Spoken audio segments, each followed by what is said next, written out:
ये जो नकली जो है भेष बदलकर अपनी पहचान छुपाकर हमारे धर्म को जो है उससे च्युत करना चाहते हैं, वो अच्छा नहीं कर रहे। विद्यालय है तो आप जिद करते हो जी कि हमारी तो बेटियां हमारे ही धर्म का या हमारे ही मजहब का लिबास पहनकर जाएंगी, वहां आप सड़कों पे उतर आते हो, हर जगह आप पहचान के लिए लड़ाई करने लग जाते हो। तो यहाँ क्यों आप पहचान छुपा रहे हो? अपनी पहचान छुपा के आप इस तरह अपना धंधा नहीं कर सकते। अपनी पहचान के साथ बैठो, किसी को भी कोई बाधा नहीं है। देखिए, आप जानते हो कि हमारे लिए कोई भी यात्रा हो, तीर्थ की यात्रा हो, और या तो फिर कोई भी हमारे देवी देवताओं का अर्चन हो, हमारे लिए सबसे पहले आहार शुद्धि का बहुत बड़ा महत्व है ना। हम ऐसे ही कुछ भी नहीं खा सकते।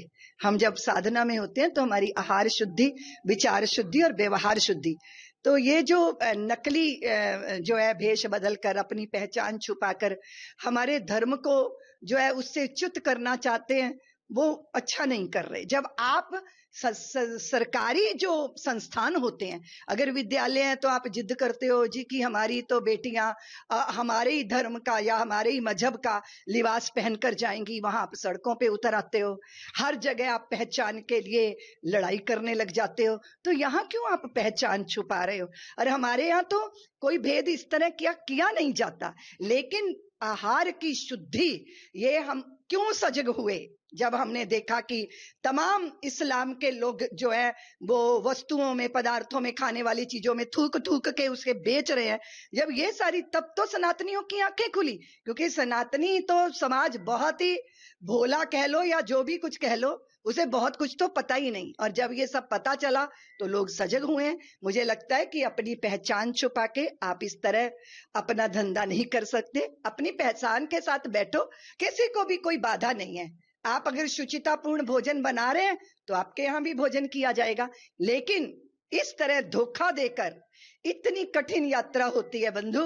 गंगोत्री धाम से चले हैं, हरिद्वार से चले हैं, छाले पड़ जाते हैं पैरों में, और इतनी साधना करके भी अगर भोजन की शुद्धि ना रही तो फिर क्या होगा? वो सारा तप नष्ट हो जाएगा। इसलिए इस तरह का कुकृत्य नहीं करना चाहिए। धर्म की आलू धर्मांतरण का खेल चल रहा है, शांगुर बाबा पकड़े गए हैं, तो हम खुलासे हो रहे हैं, विदेशी फंडिंग भी हुई है। देखिए, ये तो दुर्भाग्यपूर्ण है कि एक व्यक्ति इतने सालों से हमारी पुत्रियों का धर्मांतरण कर रहा है, उसका ब्रेन वॉश करके पैसा लगा रखा है। वो ब्राह्मणों की लड़की का 20 लाख है, राजपूतों की लड़की का 18 लाख है, और वैश्यों की लड़की का 15 लाख है, 12 लाख है। ये दुर्भाग्यपूर्ण है। दलितों की लड़की 10 लाख में ये इस देश में चल रहा है, और हम सोए हुए हैं। ये तो भला हो योगी जी का जो सजग है और जिन्होंने इस तरह की कुकृत्य करने वालों का दमन करने का संकल्प लिया। पर मैं समाज को भी कहूंगी कि अपनी पुत्रियों, अपने पुत्रों का ख्याल तो रख लो।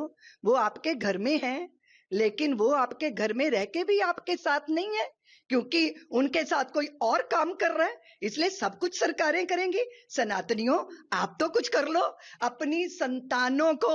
वो हमारी परंपरा की संवाहक होती हैं, इसलिए उनका अगर धर्म भ्रष्ट होता है, इस तरह का राक्षसी कुकृत्य होता है उनके साथ, और आपको कानो कान खबर नहीं होती, या तो फिर ये बात है कि फिर धन काम करता है। तो किसी भी तरह का लोभ या किसी भी तरह का भय, उससे हमें अपने धर्म का त्याग नहीं करना चाहिए।